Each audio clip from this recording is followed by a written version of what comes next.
Kami buka hati kami Tuhan Yesus untuk menerima Engkau dalam hidup kami, khususnya menerima firman-Mu Tuhan saat kami beribadah di pagi hari ini. Kami buka hati kami Tuhan, kiranya Tuhan menyapa kami dengan firman-Mu, menguatkan dan meneguhkan hidup kami melalui firman-Mu.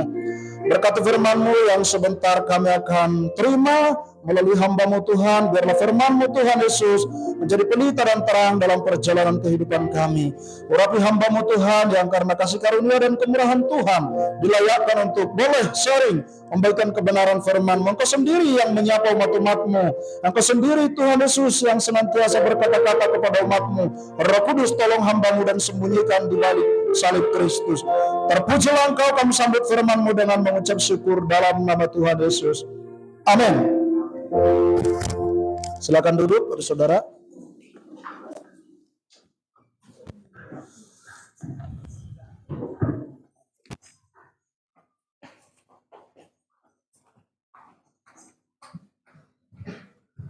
Baik, shalom. Ya, bersyukur untuk kesempatan yang diberikan oleh hambanya, gembala di tempat ini Pak Alki dan semua pengurus dan semua jemaat. Hari ini kita akan belajar firman Tuhan dengan tema iman yang rapuh versus iman yang teguh saat menghadapi pencobaan. Amin. Saya bagikan ini khotbah ini sekaligus untuk menguatkan diri saya, begitu kan? Karena saya juga perlu firman Tuhan. Karena kenapa? Beberapa hari yang lalu ayah saya dipanggil Tuhan, ya, meninggal kemudian dikebumikan tepat pada hari Sabtu kemarin. Saudara, saya sudah biasa melayani di pemakaman, bahkan kalau ibadah penghiburan udah biasa. Ya, ternyata tidak segampang mengucapkan. Saya kadang-kadang berapi-api. Kalau ada ibadah penguburan di pemakaman, kadang-kadang saya berapi-api, menyala-nyala untuk menguatkan hati jemaat yang saya layani di Bandung dulu. Tapi ketika pencobaan itu datang kepada saya, ternyata tidak semudah itu Ferguson, ya kan? Tidak semudah mengatakan, melakukan apa yang kita katakan. Karena itu saya bagi kembali firman Tuhan ini untuk menguatkan saya, sekaligus kiranya menjadi berkat bagi kita semua. Amin. Ya, iman yang rapuh versus iman yang teguh saat menghadapi pencobaan. Kita akan belajar dari kisah rumah tangga Ayub. Saudara yang dikasihi Tuhan, Ayub dengan istrinya itu sudah lama membangun rumah tangga, membangun bahtera keluarga. Di Alkitab dicatat dalam Ayub 1 ada 7 anak laki-laki dan 3 anak perempuan. Kalau lahir satu anak dalam 3 tahun, berarti perlu 20 atau 21 tahun supaya lahir 10 anak malah 30 tahun. Kalau lahir satu anak 3 tahun, berarti 30 tahun. 7 anak laki-laki tambah 3 anak perempuan.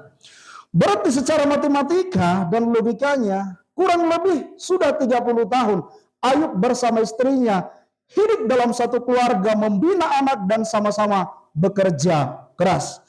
Ternyata walaupun mereka hidup dalam satu keluarga kurang lebih selama 30 tahun, tidak ada jaminan bahwa kualitas iman mereka setara. Oke? Ya.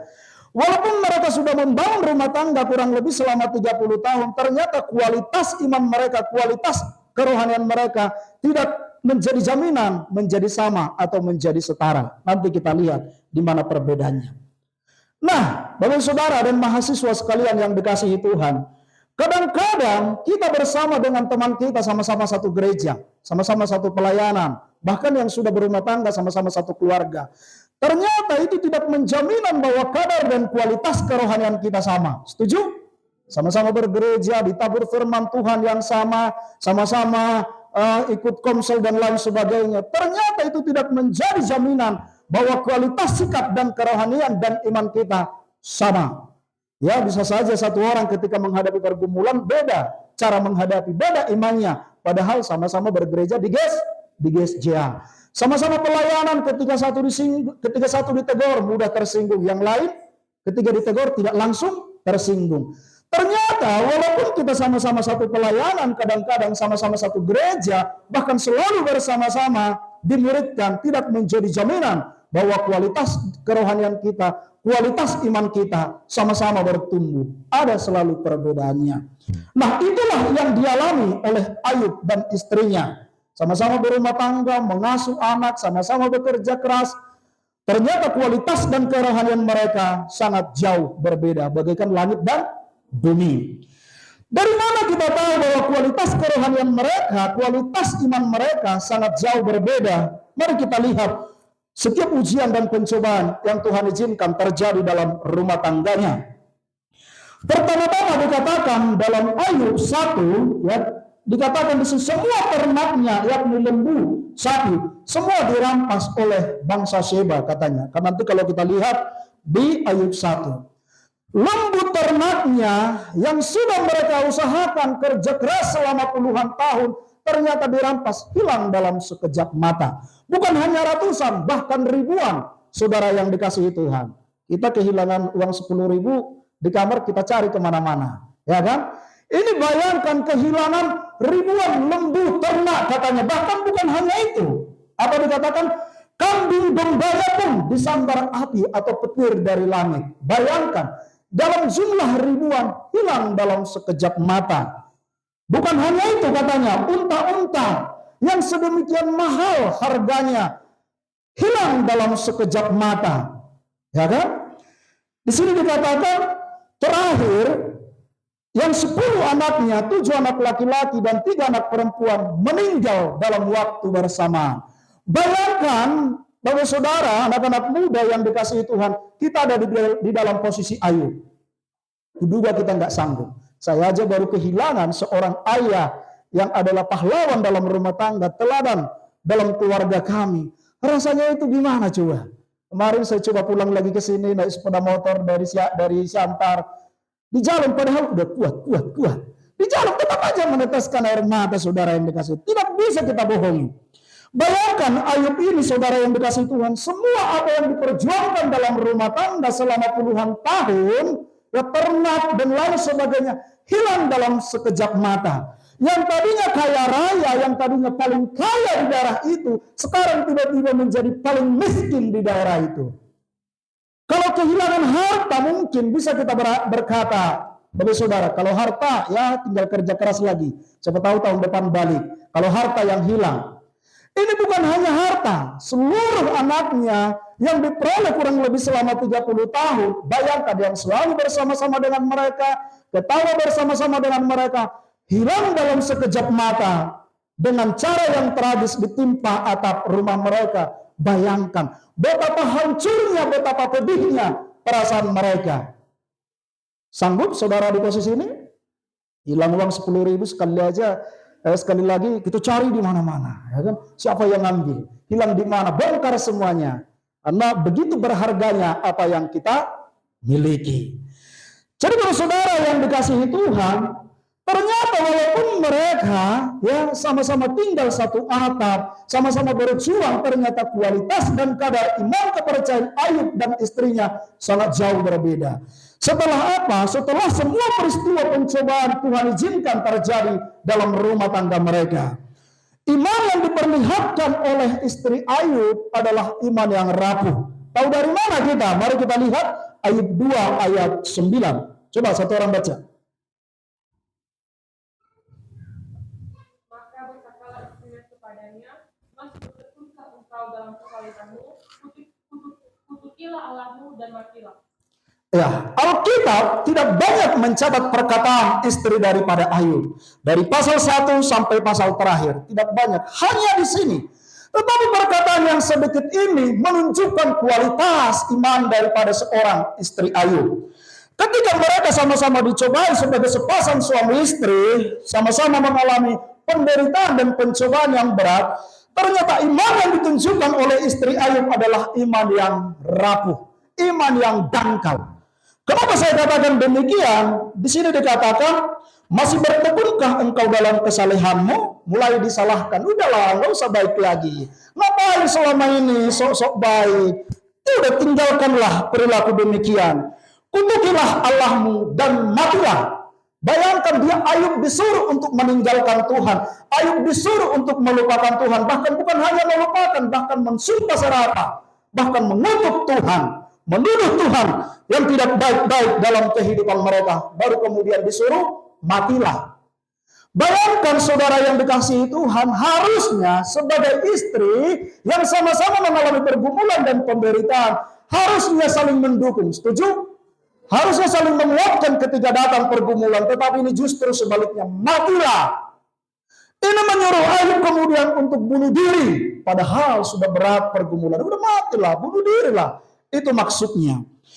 Iman yang diperlihatkan oleh istri Ayub adalah iman yang sangat dangkal. Sebab kenapa? Ketika peristiwa pencobaan datang dalam rumah tangganya, iman dan kepercayaannya mulai berubah. Keteguhan hatinya kepada Tuhan mulai berubah.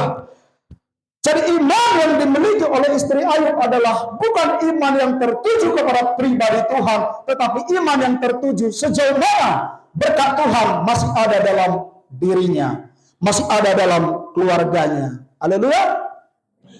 Jadi iman Ayub sejauh ini Bapak Saudara yang dikasihi Tuhan bukanlah iman yang langsung kepada pribadinya Tuhan Yesus, kepada pribadinya Allah, tetapi iman yang tertuju sejauh mana berkat Tuhan ada dalam rumah tangga mereka.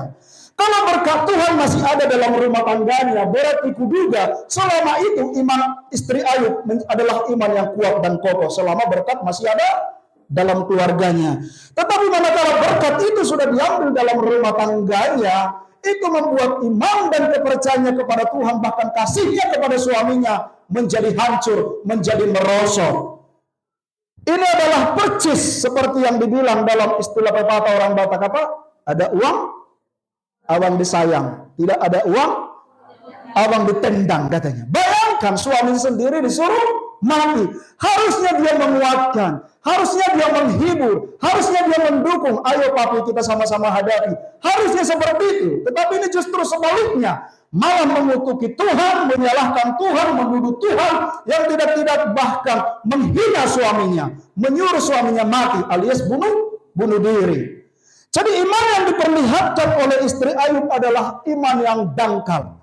Ini tidak boleh terjadi dalam hidup kita. Iman kita tidak boleh tertuju kepada sejauh mana berkat kita terima daripada Tuhan. Kalau iman yang demikian kita miliki sejak masa muda kita, maka iman kita adalah iman yang rapuh, iman yang dangkal. Kalau nanti ada pencobaan, kalau nanti ada ujian dalam kehidupan kita, kita akan gampang melupakan Tuhan. Setuju? Kita akan gampang meninggalkan Tuhan. Kalau kita percaya dan beriman kepada Tuhan, hanya sejauh mana kita menerima berkat, hanya sejauh mana kita menerima pertolongan, hanya sejauh mana kita menerima mujizat daripada Tuhan, maka iman demikian adalah iman yang dangkal, iman yang rapuh. Sebab ketika nanti datang ujian dan pencobaan, kita akan menyalahkan Tuhan, kita akan meninggalkan Tuhan, kita akan melupakan Tuhan. Kalau kita menaruh iman kepada Tuhan hanya karena berkat, mujizat, hanya karena pertolongannya, hanya karena apa kita terima secara jasmani, maka tentu hal itu adalah iman yang tidak berkenan di hadapan Tuhan. Kalau kita lihat, coba kita masuk dalam perjanjian baru Yohanes 6.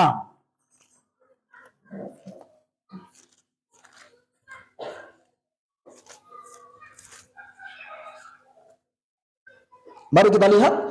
Yohanes 6, Yesus memberi makan 5.000 orang.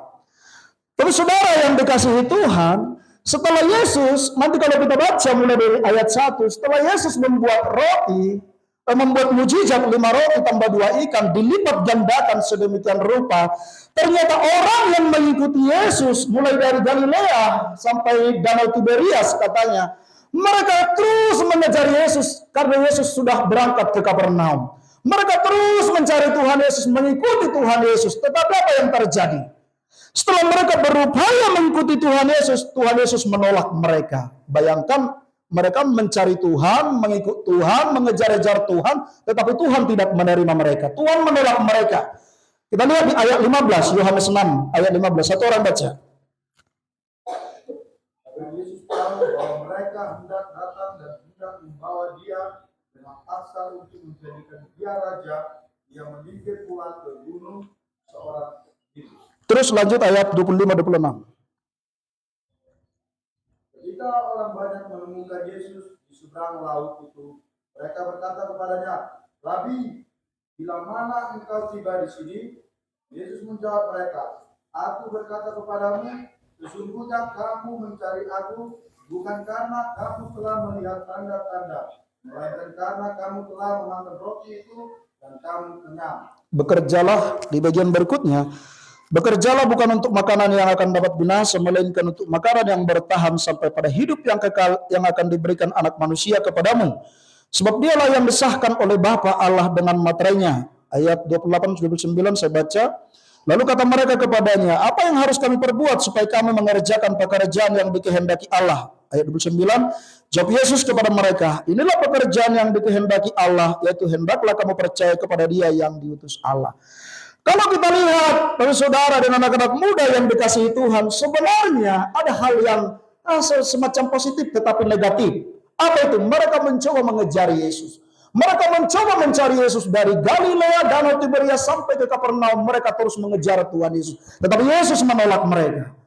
Kenapa Yesus menolak mereka? Ternyata mereka mulai membangun iman mereka dengan iman yang rapuh, iman yang dangkal. Kenapa? Mereka mencari Tuhan Yesus bukan karena mereka menjadikan Tuhan sebagai Raja, sebagai Mesias, sebagai Juru Selamat, tetapi hanya sebagai pemuas nafsu kehidupan mereka untuk memenuhi kebutuhan jasmani mereka saja. Kenapa? Karena baru saja Yesus bisa membuat berbagai mujizat, termasuk 5 roti tambah 2 ikan, diberi makan kurang lebih 5.000 orang. Bayangkan, karena mereka melihat mujizat yang demikian, mereka mencari Tuhan, tetapi Tuhan menolak mereka. Yesus berkata, Yesus menolak, menyingkir seorang diri. Dan Yesus berkata, engkau mencari aku. Bukan karena rindu mengenal saya secara pribadi. Bukan karena ingin menjadikan saya Tuhan dan Raja, Juru Selamat dalam hidupmu. Tetapi karena engkau melihat mujizat-mujizat yang sudah kuperbuat. Saudara, Tuhan Yesus mau berkata, carilah aku, bekerjalah.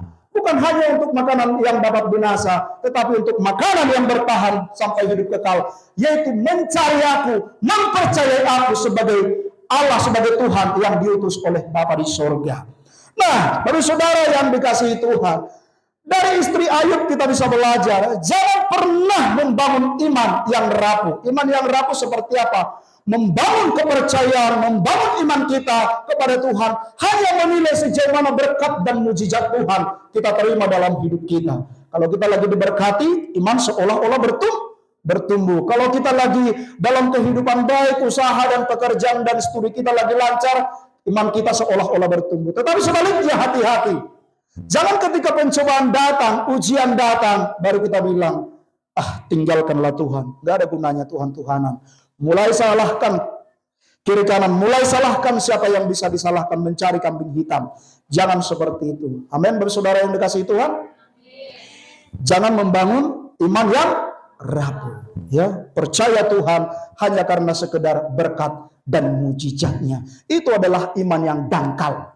Sebab kalau nanti ujian dan pencobaan datang, kita akan dengan mudah melupakan Tuhan. Kita akan dengan mudah untuk tidak bergereja lagi. Kita akan dengan mudah untuk tidak melayani Tuhan lagi. Sebab kita menilai Tuhan dari sekedar apa yang kita terima dari Tuhan. Bukan hubungan dengan pribadinya. Bukan karena mengenal Dia sebagai Tuhan dan Raja, sebagai Mesias dalam kehidupan kita. Itu adalah iman yang dangkal. Itulah yang dilakukan oleh istri Ayub. Mulai dia menggerutu, mulai menyalahkan Tuhan, mulai menyalahkan suaminya, kasihnya kepada Tuhan, kasihnya kepada pasangannya yang sudah bersama-sama kurang lebih selama 30 tahun. Hilang dalam sekejap mata, timbul menjadi kebencian. Maka disuruh matilah, katanya. Kita anak-anak muda tentu tidak suka dengan hal itu. Walaupun misalkan dalam pacaran, ya kau traktir pasanganmu, kau dikejar-kejar, tiba-tiba kau susah, kau diputuskan, kan nggak enak. Setuju nggak? Ya, kalau orang tua kita lagi apa segala macam, itulah orang tuaku, itulah ayahku, itulah ibuku. Tapi tiba-tiba ada kesusahan atau ada kekurangan dalam orang tua kita, kita malu memperkenalkannya kepada orang lain. Sungguh sesuatu yang malang. Banyak saudara, dari pengalaman saya ya sebagai anak muda, ada orang malu mengakui orang tuanya. Nah susah karena miskin, karena pekerjaannya. Bayangkan, jangan sampai terjadi demikian. Oke? Amin? Itu adalah iman yang dangkal, iman yang rapuh. Nah, lalu bagaimana iman yang sebenarnya? Mari kita miliki iman yang teguh. Iman yang teguh kita belajar daripada Ayub. Nah, kenapa dikatakan Ayub memiliki iman yang teguh ketika menghadapi pencobaan, penderitaan yang sebenarnya sama-sama kasusnya dengan yang dialami oleh istrinya. Yang pertama adalah karena Ayub tetap menyembah Tuhan, tetap mengingat Tuhan, tetap memuji Tuhan. Satu orang baca Ayub 1 ayat 20-21.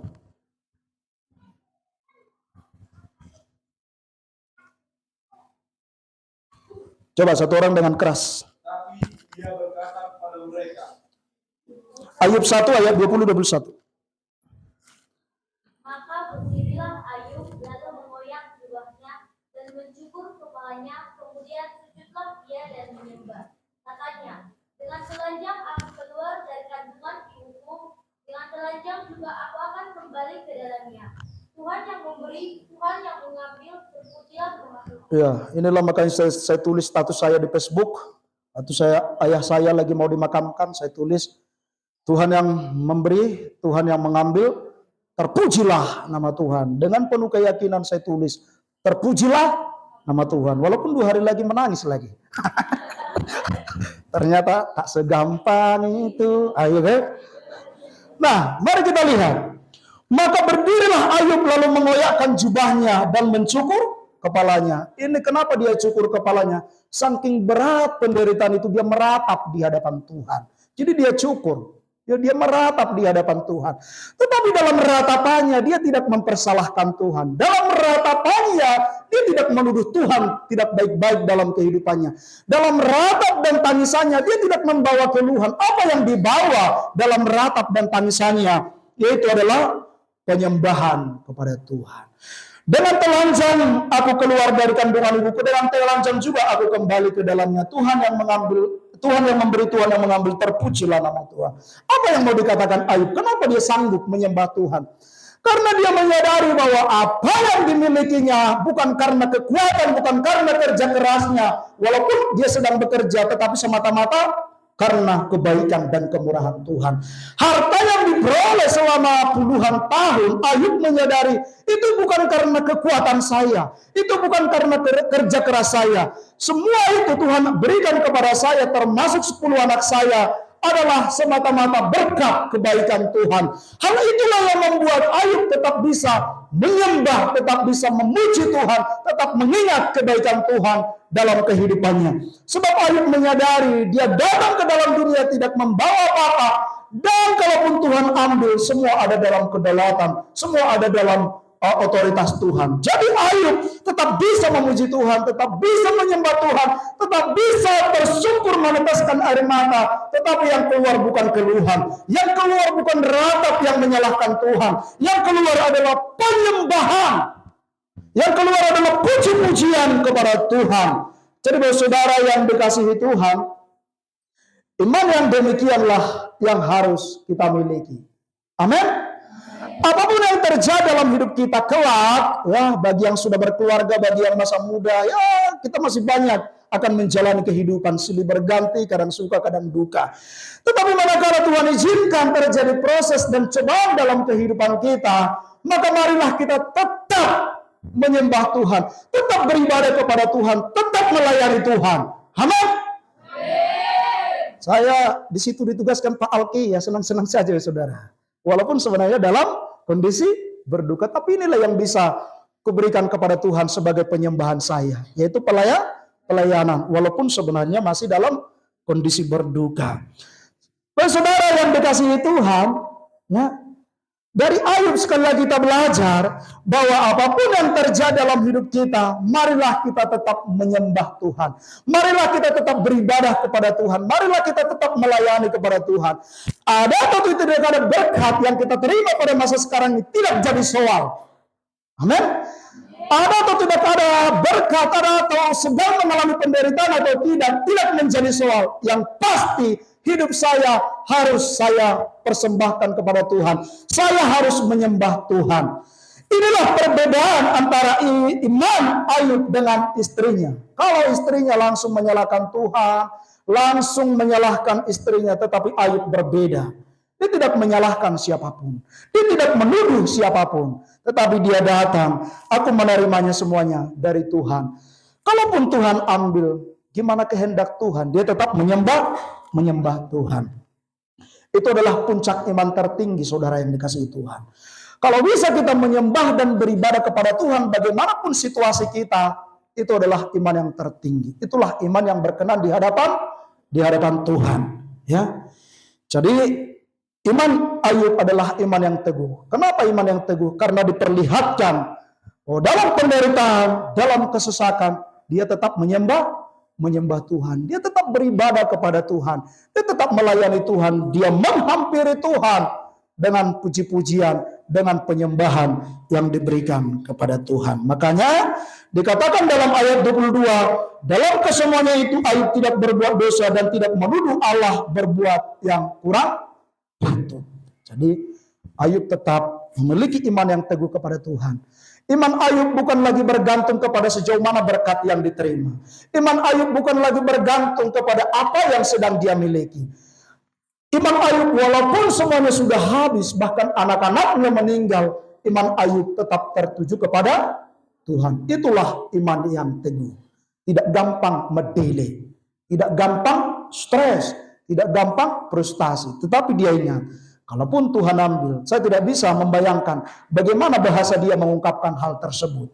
Tetapi yang pasti dicatat di Alkitab, Ayub bersujud menyembah Tuhan. Jadi itulah iman yang teguh yang harus kita miliki. Yang kedua, kenapa dikatakan iman Ayub iman yang teguh? Karena Ayub berkeyakinan bahwa Tuhan pasti punya rencana dalam hidup Ayub dan rencana Tuhan tidak mungkin gagal. Coba kita baca Ayub 42 ayat 2. Mari satu orang membaca. Ayub 42 ayat 1 sampai dengan 6. Satu orang baca dengan kencang. Maka jawab Ayub kepada Tuhan, aku tahu bahwa Engkau sangat melakukan segala sesuatu dan tidak ada rencanamu yang gagal. Firman-Mu, siapakah dia yang menyelubungi keputusan tanpa pengetahuan? Itulah sebabnya tanpa pengertian aku telah bercerita tentang hal-hal yang sangat ajaib bagiku dan yang tidak aku tahu. Firman-Mu, dengarlah, maka akulah yang akan berfirman.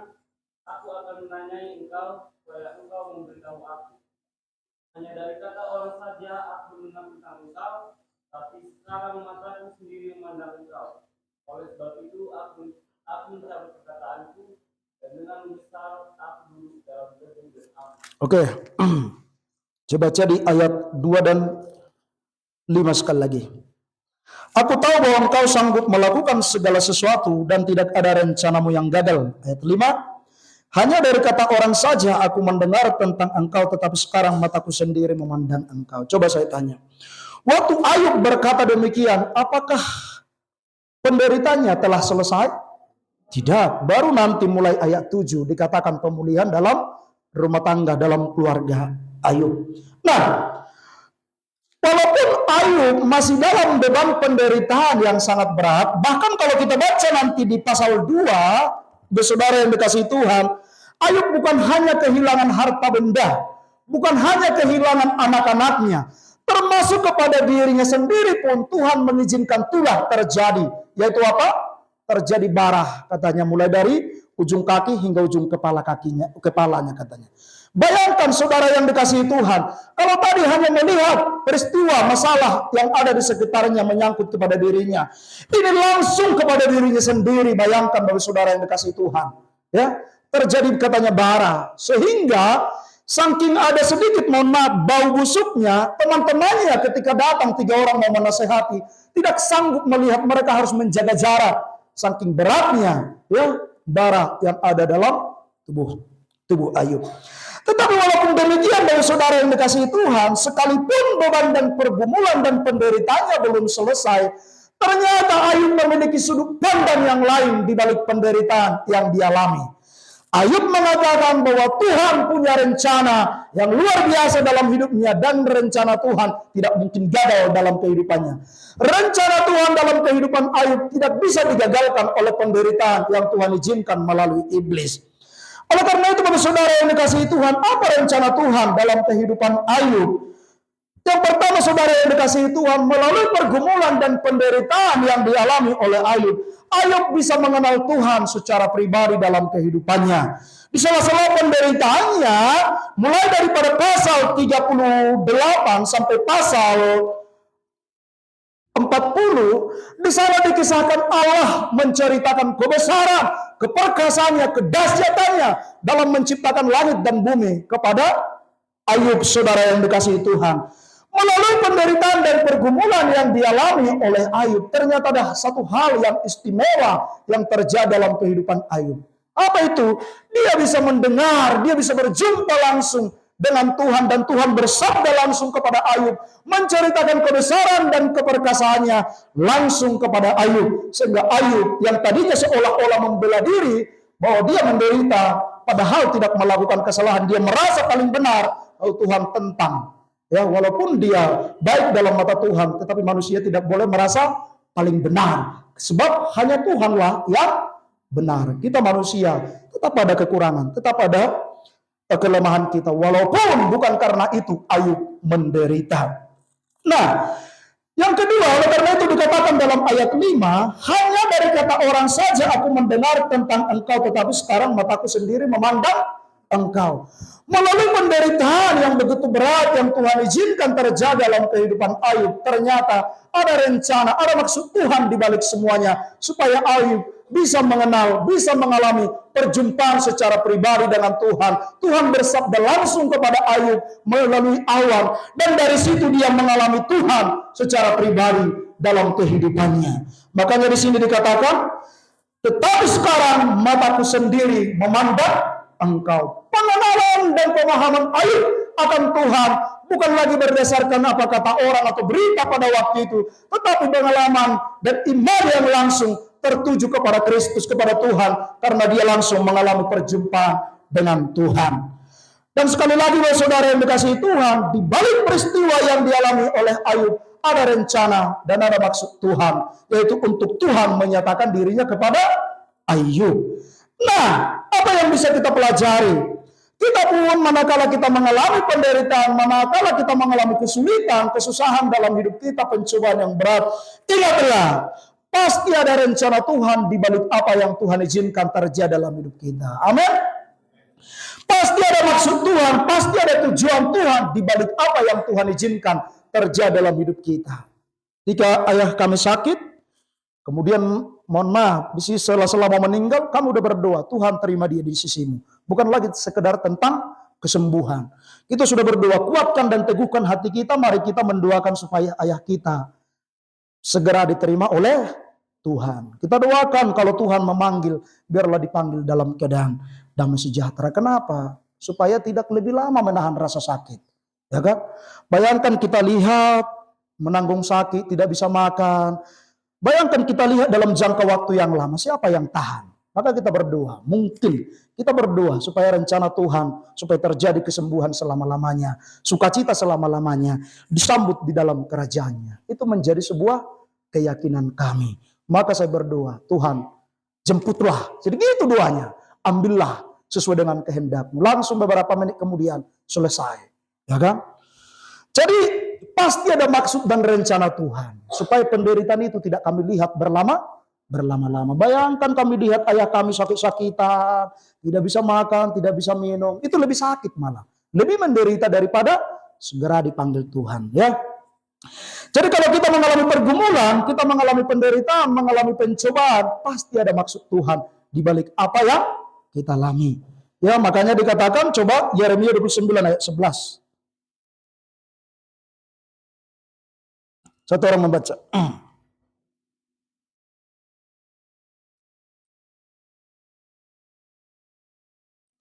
Yeremia 29 ayat 11, satu orang baca. Sebab aku ini mengetahui rancangan-rancangan apa yang ada padaku mengenai kamu, demikianlah firman Tuhan, yaitu rancangan damai sejahtera dan bukan rancangan kecelakaan, untuk memberikan kepadamu hari depan yang penuh harapan. Coba satu lagi, Yesaya 55 ayat 8 sampai 9.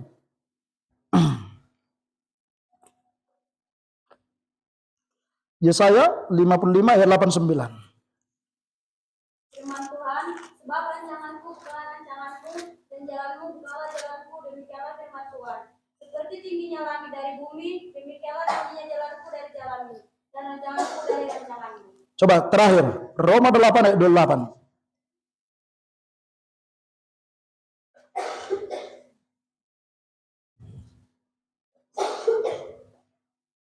Kita tahu sekarang bahwa Allah terus bekerja dalam segala sesuatu untuk mendatangkan kebaikan bagi mereka yang mengasihi Dia, yaitu bagi mereka yang terpanggil sesuai dengan rencana Allah. Amin. Jadi boleh saja kita mengalami pencobaan, ujian, penderitaan dan lain sebagainya. Tetapi selama kita tinggal di dalam Kristus, selama kita tinggal di dalam Tuhan Yesus, semua yang Tuhan izinkan akan mendatangkan kebaikan bagi kita. Ada rencana Tuhan di balik ujian, ada rencana Tuhan di balik pencobaan yang sedang kita hadapi. Jadi kalau kita sedang mengalami kelak, mengalami pergumulan, mengalami penderitaan, jangan menyalahkan Tuhan, tetapi tetap menyembah Tuhan. Yang berikutnya adalah percaya bahwa ada rencana Tuhan di balik apapun yang Tuhan izinkan terjadi dalam hidup kita. Dan rancangan dan rencananya itu melebihi apa yang kita pikirkan dan bayangkan. Jadi itu saja yang bisa saya sampaikan kepada kita semua. Kiranya firman Tuhan yang saya bagikan menjadi berkat bagi kita semua. Mari kita berdoa. Bapak Surgawi, terima kasih untuk firman-Mu yang singkat dan sederhana. Dari kisah Ayub kami bisa belajar supaya ketika ujian dan pencobaan datang dalam hidup kami tidak memiliki iman yang rapuh. Kami tidak menyalahkan Tuhan, kami tidak menyalahkan orang di sekitar kami, dan kami tidak meninggalkan Tuhan. Tetapi biarlah iman yang kami miliki adalah iman yang teguh, iman yang diperlihatkan oleh Ayub sendiri. Walaupun pencobaan begitu berat dalam kehidupannya, dalam rumah tangganya, tetapi Ayub tetap menyembah Tuhan. Ayub tetap mengingat Tuhan. Ayub menyadari bahwa segala sesuatu yang dimiliki adalah berkat dan karunia Tuhan. Dan Ayub menyadari bahwa di balik penderitaan ujian yang dihadapi, ada rencana Tuhan yang luar biasa dalam kehidupannya, supaya dia boleh mengalami Tuhan secara pribadi dalam kehidupannya, dan terbukti di akhir kehidupannya Tuhan memulihkan keadaannya 2 kali lipat daripada keadaan semula. Biarlah kami Tuhan, apapun yang terjadi, iman kami adalah iman yang teguh. Segala ujian, segala penderitaan, segala cobaan yang Tuhan izinkan terjadi dalam rumah tangga kami, dalam keluarga kami, dalam kehidupan kami sebagai anak-anak muda, biarlah itu mendorong kami untuk tetap menyembah Tuhan, mendorong kami untuk berserah kepada Tuhan, sebab rencana Tuhan pasti jauh lebih baik daripada apa yang kami pikirkan dan bayangkan.